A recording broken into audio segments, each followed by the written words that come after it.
আর আমরা যাবো এখন জীবনতলায়, দেখাবো সবকিছু, কি করতে যাচ্ছি, কেন যাচ্ছি, সব কিছু তোমাদেরকে দেখাবো। ভিডিওর সঙ্গে থাকো, না করে পুরোটা দেখতে। সিরাজ গাড়ি চালাচ্ছে, আমি পেছনে বসেছিলাম। আর ওখান থেকে এখন চলে এসেছি বন্ধুরা সিংসর বাজারে।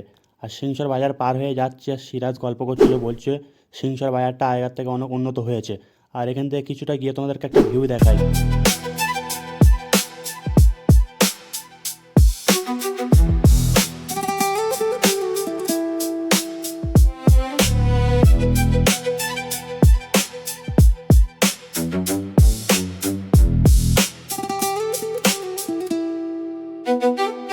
আমরা পৌঁছে গেছি এখন বেহুলাবাড়ি বাজারে। আর যেহেতু বিকালের টাইমে বাজার হচ্ছিলো এখানে, আর এখানে চারদিকে প্রচণ্ড ভিড় ছিল। আর আমরা এখন যাবো বেহুলাবাড়ি বাজারের মাঝখান দিয়ে ওইদিকে। এখন আমরা পার হচ্ছি বেহুলাবাড়ি বাজার। এটা হচ্ছে বেহুলাবাড়ি স্কুল, আর এই স্কুলের পাশ দিয়ে যাবো আমরা জীবনতলায়। ফাইনালি বন্ধুরা আমরা পৌঁছে গেছি জীবনতলার বাজারে। আর এটা দেখতে পাচ্ছ জীবনতলার মোড়, চারদিকের ভিউটা দেখো কতটা নাইস লাগছে সন্ধ্যাবেলার টাইমে।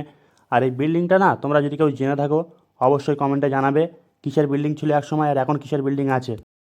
আমরা এখন জীবনতলা বাজার পার হয়ে যাচ্ছি থানার দিকে। আমরা চলে এসেছি এখন জীবনতলায়। আর রাকিবুল আর শামসুল দুজনে এসছে এখন ইলেকট্রিক স্কুটি নেওয়ার জন্য, ওরা দেখতে এসছে। আর এখানে এসে এই স্কুটিটা ওদের পছন্দ হয়েছে। আর এই স্কুটিটার আমিও একটু ভিডিও করলাম চারদিক থেকে, কেমন লাগছে বন্ধুরা তোমরা কমেন্টে জানাবে। আর যদি এই স্কুটিটা কেউ নিতে চাও, চলে যাও জীবনতলা থানার একটু আগে এই শোরুমটা আছে।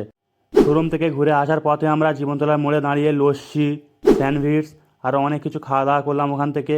আর ওখান থেকে সব কিছু শেষ করে আমরা চলে এসেছি এখন কালীতলায়। আর কালীতলার এখানে ফেমাস মিষ্টি পাওয়া যায়, তোমরা সবাই জানো।